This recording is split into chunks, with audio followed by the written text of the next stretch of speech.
from beyond. Horrible beyond conception was the change which had taken place in my best friend, Crawford Tillinghast. I had not seen him since that day, 2 months and a half before, when he had told me toward what goal his physical and metaphysical researches were leading, when he had answered my awed and almost frightened remonstrances by driving me from his laboratory and his house in a burst of fanatical rage. I had known that he now remained mostly shut in the attic laboratory with that accursed electrical machine, eating little and excluding even the servants, but I had not thought that a brief period of 10 weeks could so alter and disfigure any human creature. It is not pleasant to see a stout man suddenly grow thin, and it is even worse when the baggy skin becomes yellowed or grayed, the eyes sunken, circled, and uncannily glowing, the forehead veined and corrugated, and the hands tremulous and twitching. And if added to this there be a repellent unkemptness, a wild disorder of dress, a bushiness of dark hair white at the roots, and an unchecked growth of pure white beard on a face once clean-shaven, the cumulative effect is quite shocking. But such was the aspect of Crawford Tillinghast on the night his half-coherent message brought me to his door after my weeks of exile. Such the spectre that trembled as it admitted me, candle in hand, and glanced furtively over its shoulder, as if fearful of unseen things in the ancient, lonely house set back from Benevolent Street. That Crawford Tillinghast should ever have studied science and philosophy was a mistake. These things should be left to the frigid and impersonal investigator, for they offer two equally tragic alternatives to the man of feeling and action: despair if he fail in his quest, and terrors unutterable and unimaginable if he succeed. Tillinghast had once been the prey of failure, solitary and melancholy, but now I knew, with nauseating fears of my own, that he was the prey of success. I had indeed warned him 10 weeks before, when he burst forth with his tale of what he felt himself about to discover.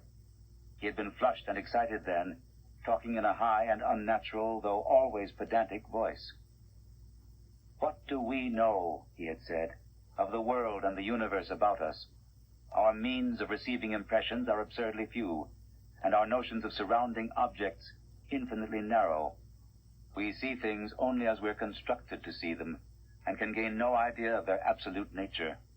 With 5 feeble senses, we pretend to comprehend the boundlessly complex cosmos, yet other beings with a wider, stronger, or different range of senses might not only see very differently the things we see, but might see and study whole worlds of matter, energy, and life, which lie close at hand, yet can never be detected with the senses we have. I have always believed that such strange, inaccessible worlds exist at our very elbows, and now I believe I have found a way to break down the barriers. I am not joking. Within 24 hours, that machine near the table will generate waves acting on unrecognized sense organs that exist in us as atrophied or rudimentary vestiges. Those waves will open up to us many vistas unknown to man, and several unknown to anything we consider organic life. We shall see that at which dogs howl in the dark, and that at which cats prick up their ears after midnight. We shall see these things and other things which no breathing creature has yet seen. We shall overleap time, space, and dimensions, and without bodily motion, peer to the bottom of creation. When Tillinghast said these things, I remonstrated, for I knew him well enough to be frightened rather than amused. But he was a fanatic, and drove me from the house.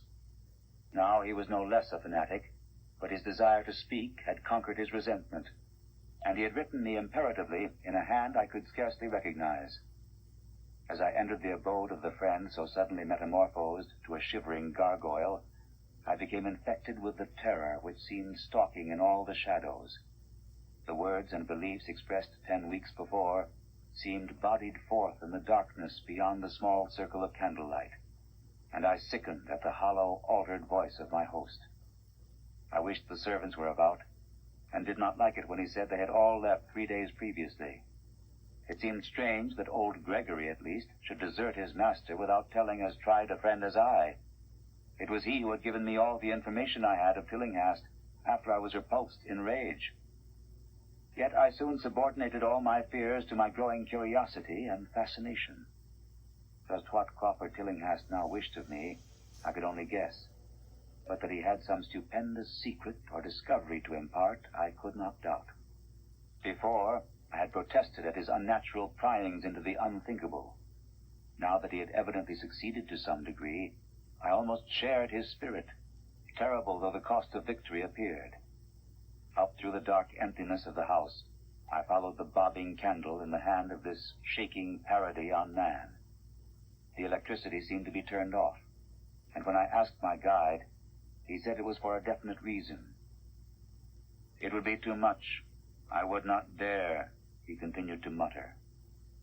I especially noted his new habit of muttering, for it was not like him to talk to himself. We entered the laboratory in the attic, and I observed that detestable electrical machine glowing with a sickly, sinister, violet luminosity. It was connected with a powerful chemical battery, but seemed to be receiving no current, for I recalled that in its experimental stage it had sputtered and purred when in action. In reply to my question, Tillinghast mumbled that this permanent glow was not electrical in any sense that I could understand. He now seated me near the machine, so that it was on my right, and turned a switch somewhere below the crowning cluster of glass bulbs. The usual sputtering began, turned to a whine, and terminated in a drone so soft as to suggest a return to silence. Meanwhile, the luminosity increased, waned again, then assumed a pale, outre color or blend of colors which I could neither place nor describe. Tillinghast had been watching me and noted my puzzled expression. "Do you know what that is?" he whispered. "That is ultraviolet." He chuckled oddly at my surprise. "You thought ultraviolet was invisible, and so it is. But you can see that and many other invisible things now." End of side 4. Change side selector switch. This book is continued on the next cassette. Side 5. Dagon and Other Macabre Tales by H P Lovecraft. Continuing with From Beyond on page 93. Listen to me. The waves from that thing are waking 1,000 sleeping senses in us. Senses which we inherit from eons of evolution from the state of detached electrons to the state of organic humanity. I have seen truth, and I intend to show it to you. Do you wonder how it will seem? I will tell you. Here Tillinghast seated himself directly opposite me, blowing out his candle and staring hideously into my eyes. Your existing sense organs, ears first, I think, will pick up many of the impressions, for they are closely connected with the dormant organs. Then there will be others. You have heard of the pineal gland? I laugh at the shallow endocrinologist, fellow dupe, and fellow parvenu of the Freudian. That gland is the great sense organ of organs, I have found out. It is like sight in the end, and transmits visual pictures to the brain. If you are normal, that is the way you ought to get most of it. I mean, get most of the evidence from beyond. I looked about the immense attic room with the sloping south wall, dimly lit by rays which the everyday eye cannot see. The far corners were all shadows, and the whole place took on a hazy unreality which obscured its nature and invited the imagination to symbolism and phantasm. During the interval, the Tillinghast was silent. I fancied myself in some vast and incredible temple of long-dead gods, some vague edifice of innumerable black stone columns reaching up from a floor of damp slabs to a cloudy height beyond the range of my vision. The picture was very vivid for a while, but gradually gave way to a more horrible conception, that of utter, absolute solitude in infinite, sightless, soundless space. There seemed to be a void and nothing more, and I felt a childish fear which prompted me to draw from my hip pocket the revolver I always carried after dark since the night I was held up in East Providence. Then, from the farthermost regions of remoteness, the sound softly glided into existence. It was infinitely faint, subtly vibrant, and unmistakably musical, but held a quality of surpassing wildness which made its impact feel like a delicate torture of my whole body. I felt sensations like those one feels when accidentally scratching ground glass. Simultaneously, there developed something like a cold draft, which apparently swept past me from the direction of the distant sound. As I waited breathlessly, I perceived that both sound and wind were increasing, the effect being to give me an odd notion of myself as tied to a pair of rails in the path of a gigantic approaching locomotive. I began to speak to Tillinghast, and as I did so, all the unusual impressions abruptly vanished. I saw only the man, the glowing machine, and the dim apartment. Tillinghast was grinning repulsively at the revolver which I had almost unconsciously drawn, but from his expression, I was sure he had seen and heard as much as I, if not a great deal more. I whispered what I had experienced, and he bade me to remain as quiet and receptive as possible. "Don't move," he cautioned, "for in these rays we are able to be seen as well as to see. I told you the servants left, but I didn't tell you how. It was that thick-witted housekeeper. She turned on the lights downstairs after I had warned her not to, and the wires picked up sympathetic vibrations. It must have been frightful. I could hear the screams up here, in spite of all I was seeing and hearing from another direction. And later, it was rather awful to find those empty heaps of clothes around the house. Mrs. Updike's clothes were close to the front hall switch. That's how I know she did it. It got them all. But so long as we don't move, we're fairly safe. Remember, we're dealing with a hideous world in which we are practically helpless. Keep still." The combined shock of the revelation and of the abrupt command gave me a kind of paralysis, and in my terror, my mind again opened to the impressions coming from what Tillinghast called beyond. I was now in a vortex of sound and motion, with confused pictures before my eyes. I saw the blurred outlines of the room, but from some point in space, there seemed to be pouring a seething column of unrecognizable shapes, or clouds, penetrating the solid roof at a point ahead and to the right of me. Then I glimpsed the temple-like effect again, but this time the pillars reached up into an aerial ocean of light, which sent down one blinding beam along the path of the cloudy column I had seen before. After that, the scene was almost wholly kaleidoscopic, and in the jumble of sights, sounds, and unidentified sense impressions, I felt that I was about to dissolve, or in some way lose the solid form. One definite flash I shall always remember. I seemed for an instant to behold a patch of strange night sky filled with shining, revolving spheres, and as it receded, I saw that the glowing suns formed a constellation or galaxy of settled shape. This shape being the distorted face of Crawford Tillinghast.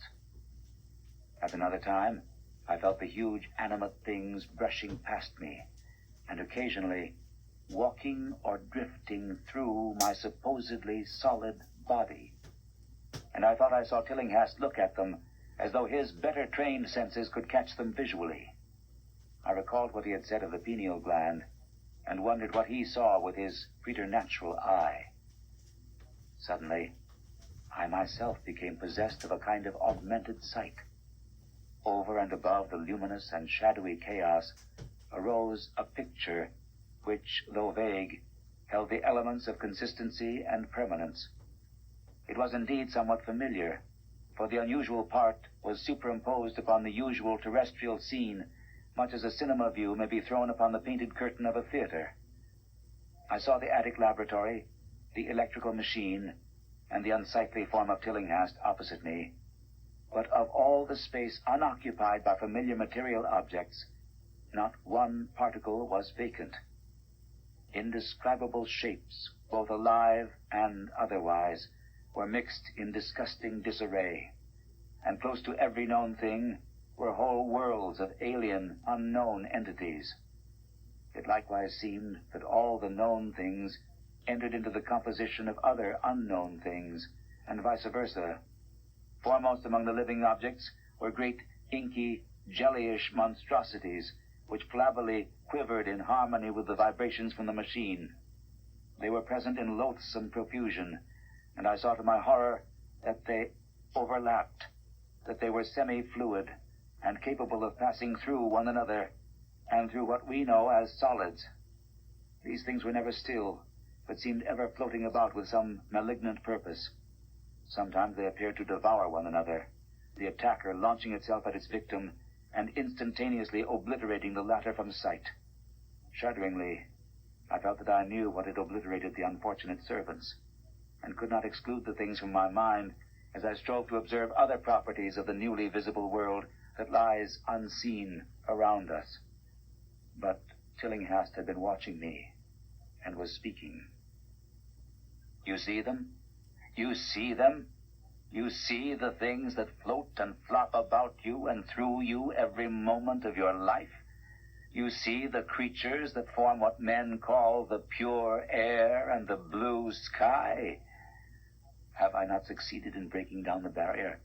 Have I not shown you worlds that no other living men have seen?" I heard him scream through the horrible chaos, and looked at the wild face thrust so offensively close to mine. His eyes were pits of flame, and they glared at me with what I now saw was overwhelming hatred. The machine droned detestably.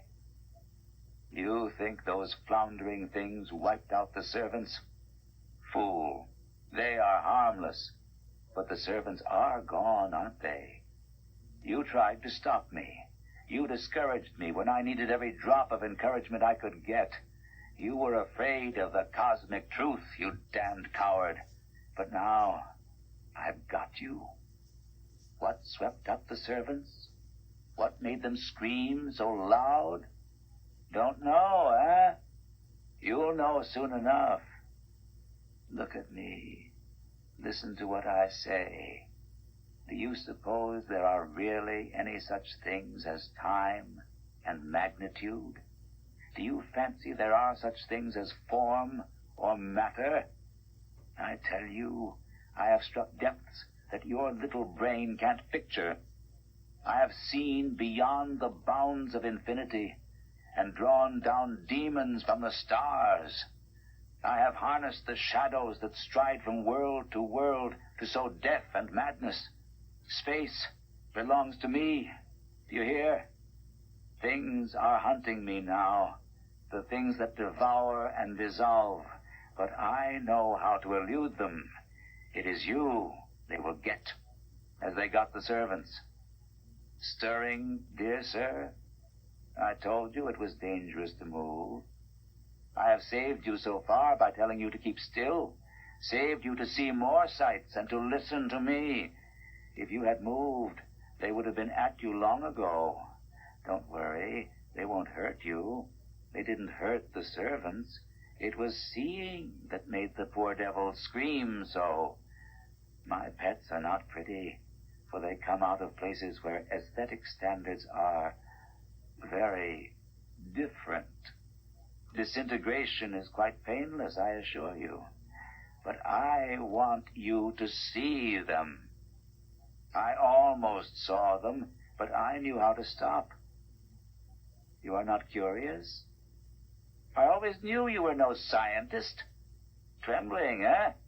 Trembling with anxiety to see the ultimate things I have discovered. Why don't you move, then? Tired? Well, don't worry, my friend, for they are coming. Look, Look, curse you, look! It's just over your left shoulder.